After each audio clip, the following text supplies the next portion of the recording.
ውሳነ ቤት ምክሪ ፌደሬሽን ብዝብል በሀገራዊ ቦርድ መረጻ ኢትዮጵያ ንዝወፀ መግለጺ መንግስት ኢትዮጵያ አመልኪቱ ህዝባዊ ወያነ ሓርነት ትግራይ አበ ዘውጾ መግለጺ ላዕላዊ መሬት ትግራይ ዘይሕለፍ ቀይሕ መስመር ህልውና ህዝብ ትግራይ ከመ ዝኾነ ኣነጺሮሎም ህወሓት አበ ዝሃቦ መግለጺ መንግስት ኢትዮጵያ ንኹሎም አማራጽታት ሰላም ብምዕጻው ንምሕጽንታን ትዕግስትን ህዝብ ትግራይ ካልእ ትርጉም ብምሃብ አንጻር ህልውና ህዝብ ትግራይ ዝጀመሮ ፕሮጀክት ጆኖሳይድ አጣናኺሩ ከመ ዝቐጸለሉ አብርሂሎም ሕገ መንግስታዊ ላዕላዊ መሬት ትግራይ ብዝወደቦም ዕጡቃት ክትሓዝ ገይሩ ሰላሕታዊ ጽንተት ክፍጽም ዝጸንሐ መንግስቲ ኢትዮጵያ ሕዝውን እቲ ትግራይ ቆራሪስካ ህዝባ ብምጽናትን ብምብትታንን ካብ ገጸ መሬት ንምጥፋእ ዝዓለመ ስትራቴጂው ብዕሊ ዘቃልዐ መግለጺ ብሃገራዊ ቦርድ መረጻ አቢሉ አውጽዮሎ ክብል ህወሓት ከሲሱ እዚ ውሳነ ቤት ምክሪ ፌደሬሽን ተባሂሉ ዝወፀ አዋጅ ኩናት ንሕገ መንግስቲ እዚ ሃገር ኮነ ንስምምዕ ፕሪቶሪያ ብዕሊ ብምጥሓስ ህልውና ህዝብ ትግራይ ናብ ዝባእሰ ሓደጋ ዝእቱ ከመ ዝኾነ ድማ ህወሓት አበ ዘውጾ መግለጺ ኣነጺሩ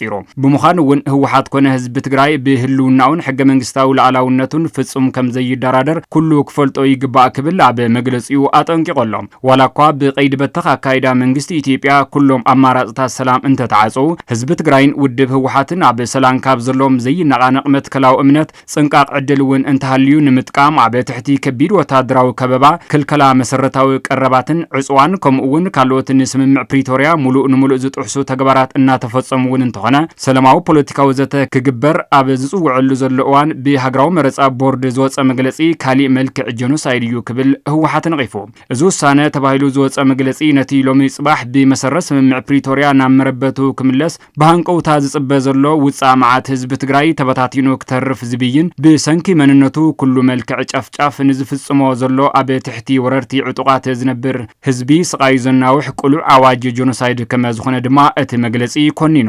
መረጻ ቦርድ ዝወፀ መግለጺ ርክብ ህዝብታት ትግራይን አምሓራን ሓድሽ ውጥጥ ክውላዕ ዝተፍሓሰ ሽርሕ እዩ ዝበለ ህወሓት መላስ ህዝቢ ትግራይ እዚ ብመንግስቲ ኢትዮጵያ ውሳነ ተባሂሉ ዝወፀ ላዕላዊ መሬት ትግራይ ዝቆራርስን ህዝቢ ዝበታትንን ሓደገኛ መግለጺ ህዝቢ ትግራይ ብሓድነት ክቃለሶ ጸዊዑ መንግስቲ ኢትዮጵያ ሕዝውን ካብ ከምዚ ዝበለ ብቐጥታን ንሱ ብዘጣየሸን ትካላት አቢሉ ህልቅትን ምብትታንን ህዝቢ ትግራይ ካብ ዝቐጽሉ ተግባራትን ካብ ዝገብሮ ዘሎ ገዚፍ ወታደራዊ ምቅርራብን ከበባን ተቆጢቡ ሕገ መንግስታዊ ላዕላዊ መሬት ትግራይ ወሪሮም ዝሓዙ ዕጡቃት ብምውጻእ አብ ትሕቲ ወረርቲ ዝሳቀን ዝቕተልን ዘሎ ህዝቢ ትግራይ ሓራ ክወፅእ ዝተመዛበሉን ዝተሰደዱን ወገናት ውሑስ ብዝኾነ መንገዲ ናብ መረበቶም ክምለሱ ግቡእ ክዋጻእ ኣተሓሳሲቡ ህዝባዊ ወያነ ሓርነት ትግራይ አብ መግለጺኡ ጉዳይ ላዕላዊ መሬት ትግራይን ህልውና ህዝቢ ትግራይን ዘይሕለፍ ቀይሕ መስመር ከመ ዝኾነ